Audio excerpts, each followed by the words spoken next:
We are Women's Integration Network. We will make a difference in the lives of individual women by spreading a wave of empowerment that will change the nature of Western society. Our mission statement is, evolving communities one person at a time, changing legacies.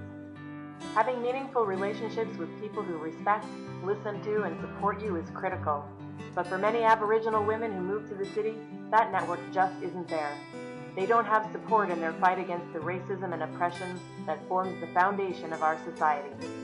Women are givers of life, yet there are 582 documented occurrences of missing and murdered Aboriginal women and girls in Canada. Aboriginal women and girls are 3 times more likely to experience violence than any other population in Canada, and 5 to 7 times more likely to die from that violence. A sense of otherness is often associated with Aboriginal women's issues because they are thought of as not one of us. They are not thought of as our mothers or daughters. Often the cause or circumstances of an Aboriginal woman's situation go unexplained, and they are portrayed as abject victims of poverty and inept, drug-addicted mothers who did not seem capable of maternal feelings. Ironically, while images of murder and serial killings are everywhere in news and entertainment media, the families of Aboriginal victims still have to fight to be heard.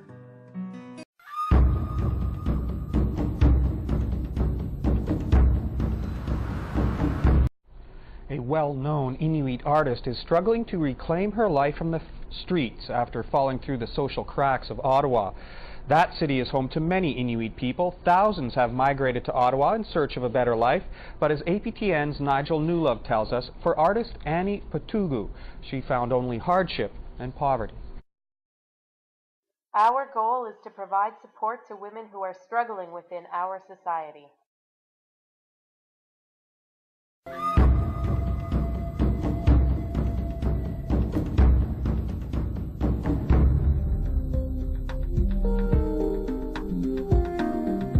Can you tell me what the Indian Act is? No, I can't.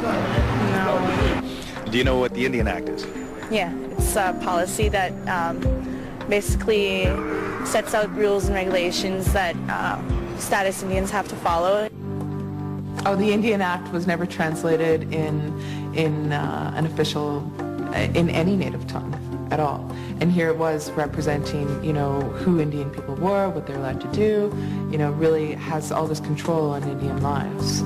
It's to eliminate, eventually to eliminate any distinctions between Aboriginal people and the dominant society. This is page 1 and of the 56 pages. They're beaded over. The Indian Act is beaded over with white beads, and red beads were the white pages. That was to render something that had so much power into something like that was like just pretty to look at, you know? Do you think Aboriginal people have the same opportunities as other Canadians? No.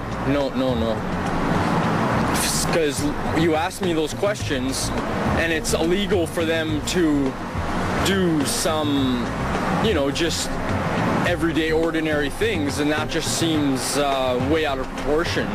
Ainslie is a perfect example of the fastest growing trend in Aboriginal business in Canada.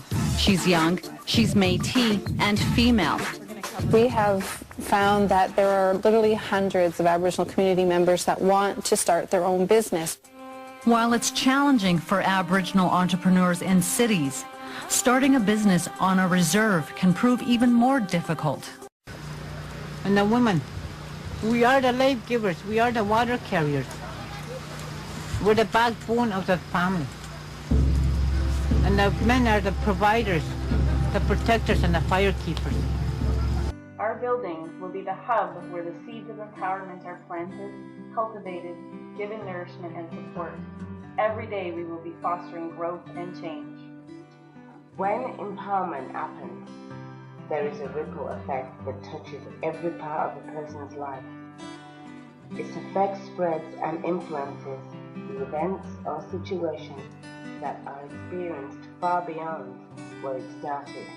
It ripples to that person's family, friends, co-workers, and every person they interact with. The lasting impact seeps into the community and spreads. Our building will be increasing the spirit spiritual, political, social, and economic strength of women, supporting them in developing confidence in their own capacities. Each one of our projects will strengthen the community and leave a lasting impact. We will influence curricula through our research. We will match women with a mentor. This relationship will foster support for a lifetime of change. We will provide volunteers with a safe, supported, and rich volunteer experience. We will develop partnerships throughout the community on an ongoing basis, and we will evolve the community and change legacies one person at a time. We are different. We have a plan for sustainability. We will buy our building, build our assets, ensure that we are investing in ourselves and our clients, not paying needless rent to someone else. In our building, we will rent our space to other organizations. This will promote our value of community and guarantee us income. It just makes sense. We are dealing with historical events that have dominated Canadian society, the legacy of oppression since before Canada was Canada. What we are doing has never been done in Canada. This is the time when your voice can be heard. Stand with us to make your voice heard. This is your chance to make a difference. Involve yourself. Donate now to help us reach our goal of $100,000 for our building. One woman can change anything. Many women can change everything. I read the rules before I broke them.